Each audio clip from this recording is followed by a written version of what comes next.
ዳሎል ማዕከላዊ እዝ ጀግኖቹን እያሰበ ነው። ትናንትን እየዘከረ የድሉ መደላድል የሆኑ ሰማዕታትን በማሰብ ላይ ይገኛል። እብሪተኞች የገፉትን ሰላም አሚን ብለው እንዲቀበሉ ባስገደደበት በዋግሹሞች ምድር ታላቅ ማስታወሻ አስቀምጧል።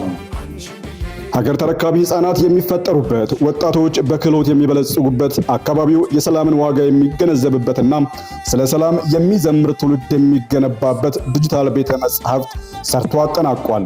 ጀግናው አይበገሬው የእሳቱ ጉማጅ ዳሎል ማዕከላዊ እዝ ስለ ኢትዮጵያ ሉዓላዊነት፣ ስለ ሕዝቦቿ ህልውና አንድያ ሕይወቱን የሰጠ የዳሎል አናብስት ሰቆጣ ላይ ይነግሳል። ተጋድሎ ይወሳል፣ ጀግንነቱ ይወደሳል። ታዲያ ለዚህ ዲጂታል ቤተ መጻሕፍት ግንባታውን መሆን አሻራቸውን ያኖሩ ተቋማት በርካቶች ናቸው። የጅማ ዩኒቨርሲቲ በኢትዮጵያ ካሉ የመንግስት ዩኒቨርሲቲዎች መካከል አንዱ ነው። በመሆኑም ከዳሎል ማዕከላዊ እዝ ጎን በመሆን አጋርነቱን በተግባር እየገለጸ የመጣ ተቋም ነው። አሁንም ዳሎል ማዕከላዊ እዝ ሰማዕታቱን ለመዘከር ባመነጨው በጎ ሐሳብ ተስቦ የሚጠበቅበትን አድርጓል። ከ700 በላይ መጽሐፍትን በማበርከት የሰራዊታችን የእዛችንን ባለውለታ ሆኗል። አንቺን ብዬ